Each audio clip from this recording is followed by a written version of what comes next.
Hi everybody, I'm Cliff. This is Life with MS, and we're going to do our 1,000th subscriber episode today. Thank you so much everybody for helping us get there. You guys absolutely rock. And today we are going to focus on some of the best questions we've received. Andrea put together a list. I have not seen them. I'm not really sure what I'm walking into here, but we're going to tell all. And there's a lot of great questions, so we're breaking this up into a 3-part series to make it a little bit easier to watch. And this is part 1 of 3. And so without further ado, Andrea, where are you? I'm here. Oh, she's over here. Okay. I'm going to call her producer Andrea because she sounds like official today. Are you a producer? Sure. All right. But let's get you in here. What shirt are you wearing? I'm wearing, can you see it? Oh, snap. MS sucks. That was my favorite. Hold on. I'm actually wearing one too. You did a great job on that one. Look.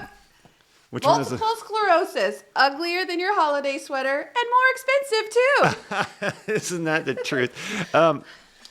Okay, so I'm wearing a sweater today because, everybody at home, we got our new studio set up. We put it upstairs in our crafty loft area. It was kind of a big undertaking because this place had blown up with craft stuff that Andrea had. But the big deal is we haven't figured out the heating cooling situation up here, and it's currently like 30 degrees in North Carolina. So my hands are frozen, but the good news is I'm not dying from fatigue. Yeah. That's a good thing. You're cold, but your symptoms seem to be doing pretty good today. Yeah. If it was hot, it would be a lot worse. Oh yeah, let's bring your microphone in. Okay, give them a test. All right. Test. Test your levels. Ready to go. Okay, test. That looks pretty good. All okay. right. I'm going to move it just a little bit closer. There you go. All right. Okay. So we're doing questions. Yes, we are. All right. Before we do questions, can I talk about some fun holiday multiple sclerosis shirts? Yeah, of course you can. Okay, because I'm sponsoring this. Here with Comedy is sponsoring this. So I got to pitch these shirts because I put them on sale. The holiday shirts are on sale for under $20. And for Cliff's 1,000th subscriber, we're doing a free shipping option on 2 purchases or 2 items per purchase. Okay. So that code, and I'll put it in the description. Can we also put it below here, like in post-production? Yes. Awesome. The code for free shipping on 2 items is free ship on 2, the number 2. So when you use that, you just get 2 items, no matter if they're on sale or not. You can get some really fun deals and support MS awareness. But I just gotta tell you, I got a whole thing of Christmas-inspired, holiday-inspired shirts, like the one that you're wearing and the one that I'm wearing. But behind me somewhere, behind me somewhere, I have a whole bunch more. So I just kind of wanted to show you guys because I think that they're a fun way to celebrate the holidays, whether you have MS or not, right? Like if you are a friend or a relative of somebody with MS, there's shirts in here that pretty much anybody can wear. But there's also some shirts that are specifically meant to be worn by somebody with MS, like Cliff. So, but I look fine. I'm scooting you over a little bit. Taking up there all we the go. room. There we go. This one in particular is, I think somebody with MS would wear, which says, "Dear Santa, multiple sclerosis did it." Which I think is a really fun one. I mean, a lot of these are great for the holidays, to give as a gift, that sort of thing. I think this one anybody could wear. Running on coffee and Christmas cheer in a hope that a cure for multiple sclerosis is near. Love it. Too funny. Oh, and this one might be my favorite. It's hard to see, but let me get it closer. Multiple sclerosis is on the naughty list until we find a cure. I know, they're so crazy. And I also did kid sizes as well. So here's like one of Gavin's favorite shirts. It says multiple sclerosis, cracking for a cure with the nutcracker. Gavin's our kid. He's 8. He's 8. He loves these shirts.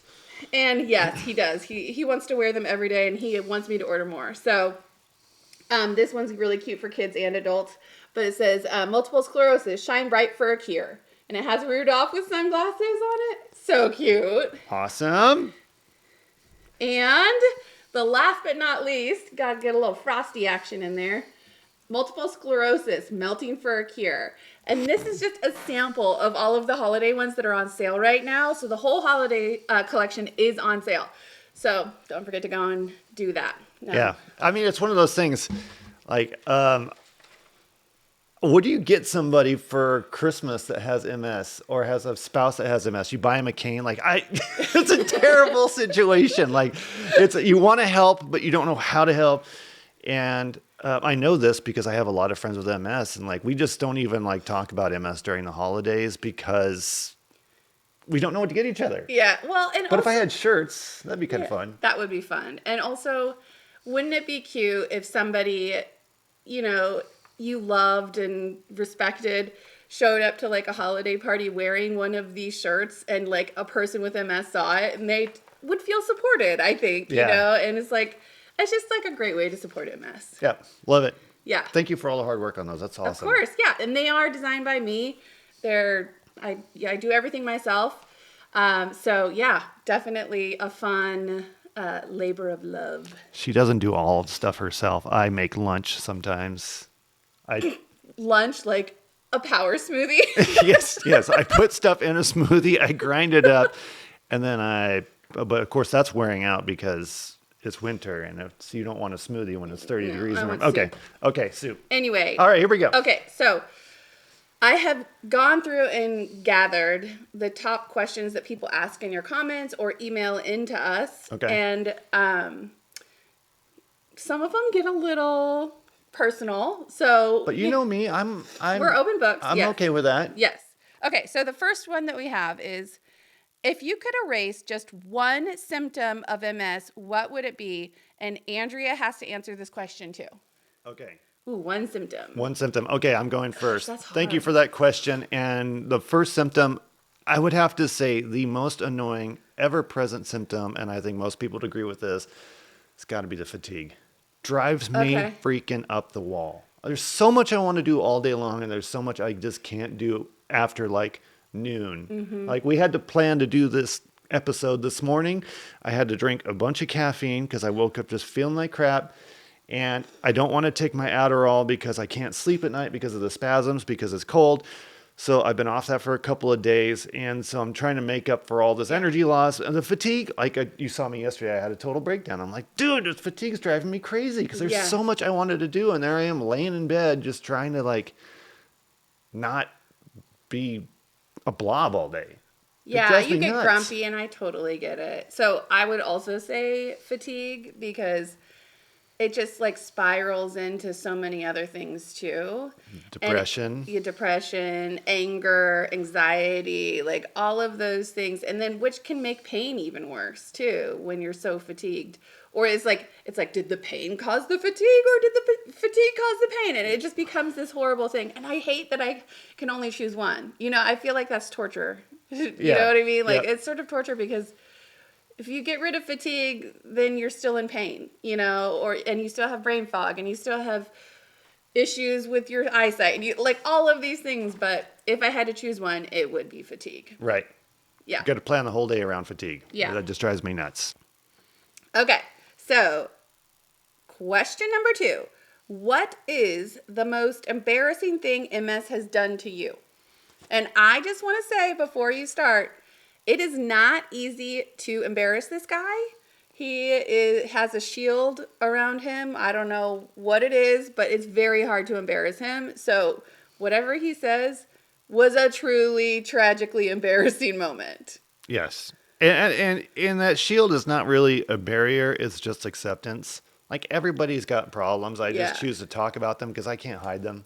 But there's things that have happened to you because of MS, like in public settings. Yes. That, like, you can't just be like, I have MS, that's why this happened, and like run away. It's just sort of like a thing that happens and people see, and you don't get to explain it. Yes. And so there's a couple of things, but initially I can think of, but prior to the MS diagnosis, and this is within like months of the MS diagnosis when things were really, really, really, really bad.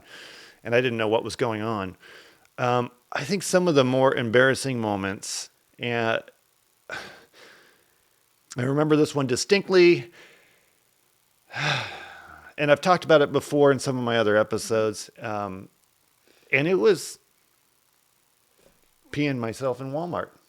It was a super hot day. It was like Oh, 100 yeah. degrees. We were living in Austin, Texas. It was the middle of summer. She was at work. I was taking Gavin to Walmart with me so we could like run up and down the aisles because it was air conditioned and there was nowhere else to go other than Home Depot. That was a good one too. But we were just looking for places that were like cooler and out of the house. But just walking from the car to Walmart, the entrance, I mean, it was 100 degrees out that day. It was a black tar heat top stuff, heat coming off the tarmac. And I just started overheating, but I was holding my son. Gavin was 2 at the time. Yeah. And I thought initially, because I was holding Gavin, that he had peed on me. Oh, but you realized it was you. Yes. Yes. And then I realized it was me. And then it just kept happening and happening and happening again. That's when I started really, I think that's when I called you at work and I was like, there is something seriously wrong here. Yeah. But the fact that like, I was now in my 30s and pissing myself inexplicably, I couldn't explain it. That's what I mean to say. That word. Yes, that word. That was like super embarrassing because I didn't know what was causing it and what wasn't, and why it was happening. Yeah. And neither did anybody else. And Yeah. so, of course, now we know it was heat and it was Yeah. MS. But in Texas, there are like 2 seasons, football and hot. And it was hot all the time. Yes. And it was happening all the time. And I didn't know why and I didn't know when. Right. And so the way I dealt with it, we could talk about this later, but the way I initially dealt with it was I started wearing black pants. And it Yeah. would buy me just a little bit of time. And it wouldn't mean I'd have to go all the way back home to change. Right. And while I'm dangling this 2-year-old around me, and it was just, that became like super embarrassing because I just didn't know when it was going to happen. In Yeah. fact, I stopped hanging out with friends because I was like, what Yeah. in the world is going on here? That's hard. That's really, really hard. When you don't have like an official diagnosis, especially because you just think that there's like you're broken. It's like you are broken, but when you don't have a diagnosis, you have nothing to attribute it to. Yes. Right? Yep. There's no excuse in your head where it's like, oh, that's MS. You had no idea. Yep. You know, there's another one. I hope you don't mind me. Please. There's another one that I was like really embarrassed for you. Actually, there's been a lot of moments I've been really embarrassed for Cliff, but Mainly it's my dad jokes. yeah, Go for it. dad jokes. But I was the most embarrassed, I think, for you when your anxiety, and this is before Cliff was diagnosed. Cliff's anxiety was through the roof. Oh, I remember that. Yeah, that was Cliff's bad. anxiety was through the roof, and he had to go into a dental appointment, and I think get like a cavity or something like that. Like get a cavity done, and you know that, like I said, this is before he was diagnosed, and so we didn't know anything was wrong with him. We suspected something though because I was still going to multiple doctors trying to figure out why I had like flu-like symptoms, but never actually was getting sick. So fast forward to you're at the dentist. I think I was just like in the waiting room or something like that, or in the car, or was I at work? You were at work. Okay, so he goes to the dentist by himself, which or what do you call it? Foreshadow. For shame. For shame. For shame. I'm thinking, sure, anybody could go to the dentist. He's not going to be put under, right? Like he's going to have a local anesthetic and he's going to get his cavity done. This is like a normal adult thing to be able to do, right? Yeah. And even kids can do this like really easily.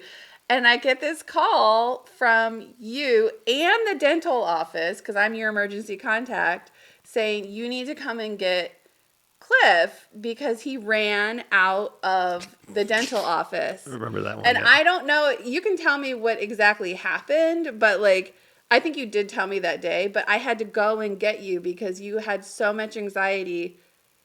I think from what you said was when they brought out the needle for the anesthetic or whatever it's called, you were like, you bolted. Like totally yeah. bolted. And I had to like come and pick you up like a kid, you know, at school that got detention or something like that. But the dental office was very kind They were. about it. They were like, "We'll just reschedule. Like this happens." And I was like, "But this isn't normal." You know what I mean? Like it was like one of those things. And now like, oh, hindsight is 2020. That's what I wanted to say. Hindsight is 2020. I look back at that and I'm like, "Oh, that was like massive MS anxiety. He should not have been there alone. He, you know, like he should have had a sedative beforehand. Like it should have been better cared for, but we had no idea." You Yeah, know, we yeah. just had no idea. But I was so secondhand embarrassed for you.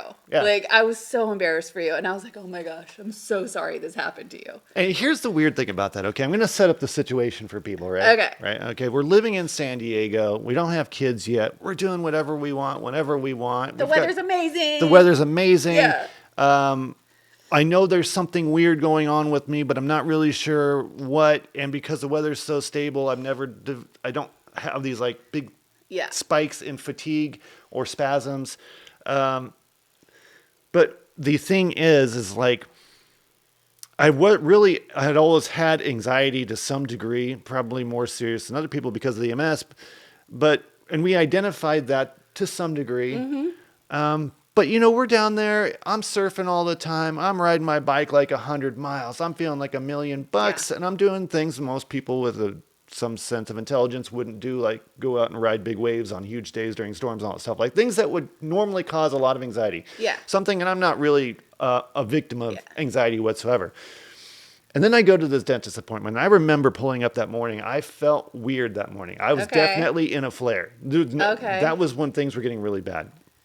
And I was in a flare. And you know when you're in a flare, how you're like shaky and everything just feels uncomfortable? Yeah. And like 5-degree temperature difference from one area to another can make you feel like your skin is crawling. Or even the lights. Yeah. Too bright, too dim. Just if the planets aren't aligning that morning and the MS has decided to step in, it's going to be a really hard day. Well, I was having one of those days. And I think the stress from thinking about having to go get dental work done was exacerbating that flare. Yeah.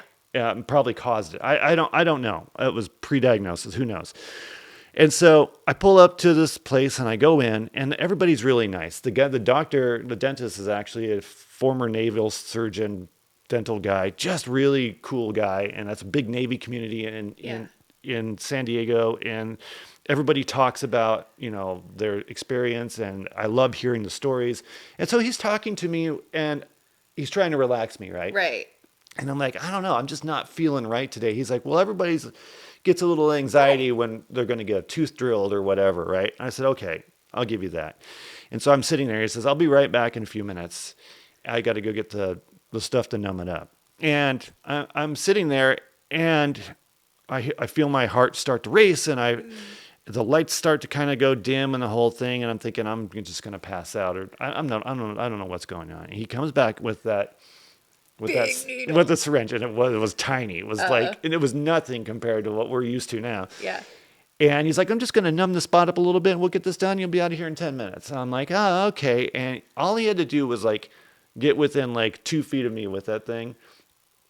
And my flight system kicked into overdrive, and I popped up out of that chair and like knocked his hand back. I said, I'm out of here. And I had a full-on breakdown. I got outside. I'm shaking like this. I'm like, what in the hell is going on? I'm terrified of not necessarily the needle and the doctor, but of what is happening, because I don't know what is going on with my body. Your body's like taking over and you can't control it. I can't feel my legs. My vision is getting weird, and it's like part anxiety. It's part MS. There's all this weird stuff going on. Yeah. And I'm in freak out mode 2.0, right? Like it is just like, I have no idea. Everything seems to be shutting down, overreactive. It was just bizarre. And I remember I sat down in that hallway underneath that dental office, and I broke down. I just started crying. I'm like, what? And so here I am, a 30-something-year-old guy on the ground, like nearly in the fetal position, like thinking, what in the hell is going on Did with they me? come down and see how you were? No. Nobody came down. Nobody. I wasn't going to even let them like get anywhere close to me. Right? Yeah, I'm like, I'm okay. thinking they're going to drag me back up there, jab me with the thing, and they're going to get the cavity out. And You're doing it. It's going to be against my will. And, yeah, and so that was totally weird. And here's the one weird thing about that, other than the fact I ran out and I started crying in the middle of a sidewalk, is right as I'm laying on the ground, Air Force One flies over because Obama that year had been in San Diego raising money. And I remember looking up at Air Force One and thinking, this has got to be the strangest moment of my life. Like, Surreal. I just ran out of a dental appointment. I'm in tears, and I don't know why. And if I look back now, I think there was an element of pseudobulbar effect kicking in at the same time, right? Remind me what that is again. That's when you don't have the ability to regulate your emotions. Oh, yeah. Okay. Because that part of your brain is damaged, which we know I have, right? Yeah. Oh, yeah. For sure. Because I laugh at stuff that's not funny. I cry at stuff that's not sad. I go like that with those things. Yeah. And there's also, another terrifying moment, just real quickly. Is it terrifying or embarrassing? It's embarrassing because of the pseudobulbar effect. Okay. And this is back when I've talked about this before on the show. Oh my gosh, so many embarrassing moments. So many. I had a friend that had been decapitated in a car accident. You've talked about this one. Yeah, this one was really sad. Just a super good guy. He was a neighbor of mine.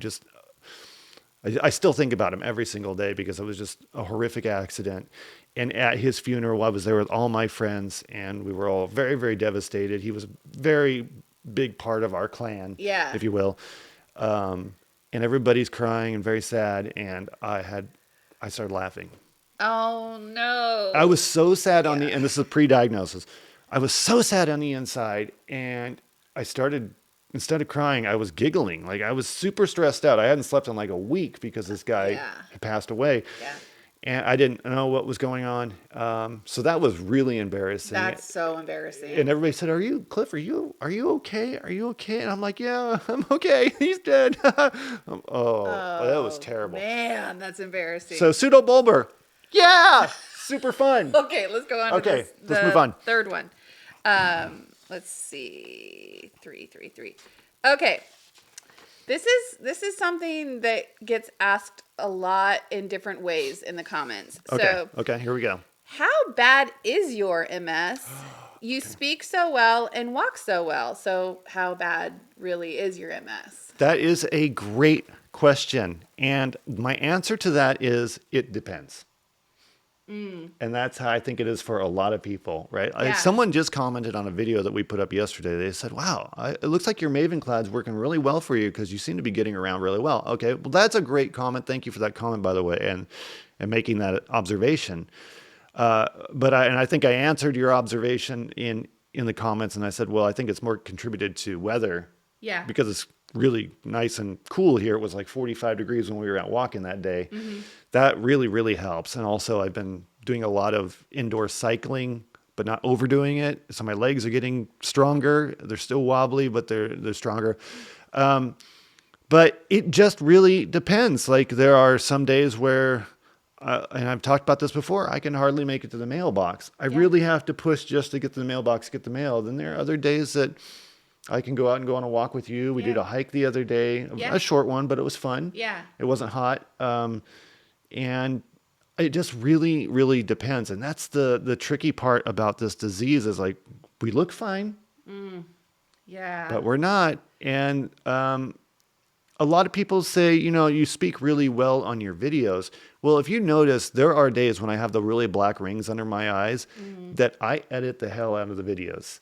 Okay, yeah, I think that this does warrant some like background information because it's a stigma, right? Like even I don't know, it's really hard because like people who don't have MS or don't have somebody in their family with MS really don't know anything about MS in the first place. And you do look very healthy most of the time.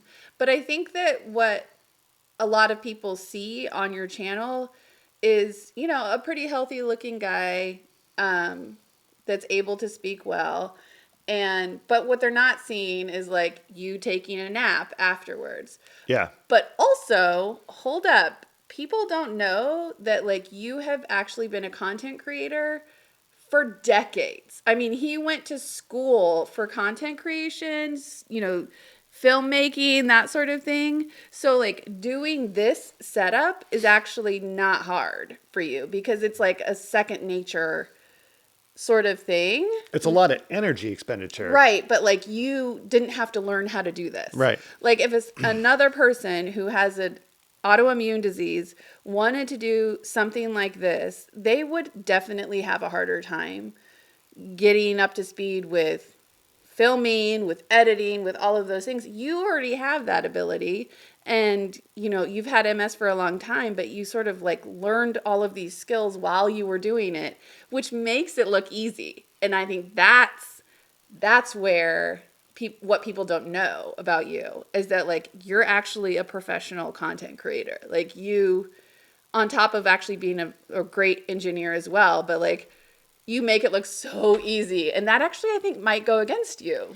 It could be, but I often grapple with that. I grapple with, do I put the content out to show how I'm feeling that day? And what ultimately ended up happening was like, I would do a couple of videos and I would just let it roll, and I would let the video speak for itself. I'd let the disease speak for itself. And what I discovered was when I did that, and I didn't disclose initially that like I'm doing that on purpose, it was really hard for people to get through watching me. It was hard for me to edit it to begin with because it was so painful to watch. It was so discombobulated, and it was just irritating to listen to.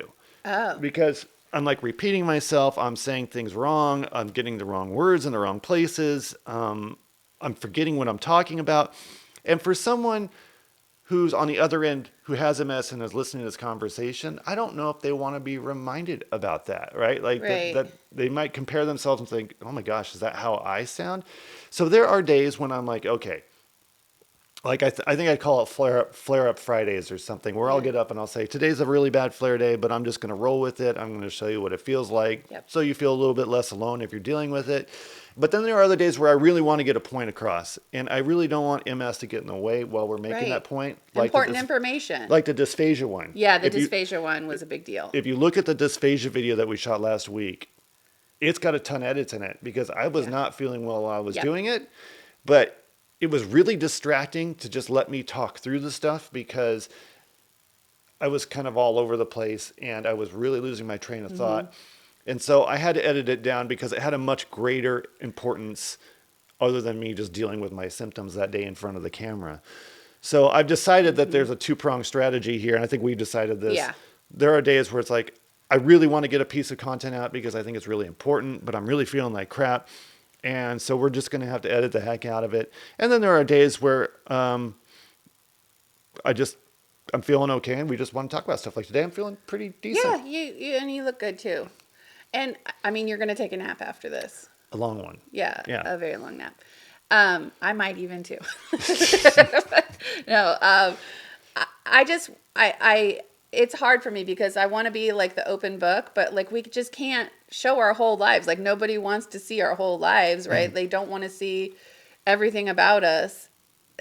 Just know that he makes it look much easier than it is, but then he has like a massive hangover after he does these videos, after he's putting in effort for these things. So it's not as easy as it looks, that's for sure. Yeah, and I think a lot of people, especially the people that have been here since day one, I think you guys understand that. I mean, you definitely say that. You're very appreciative. So and that keeps us motivated. Yeah. Like we know we're in the same boat, and that's a huge help.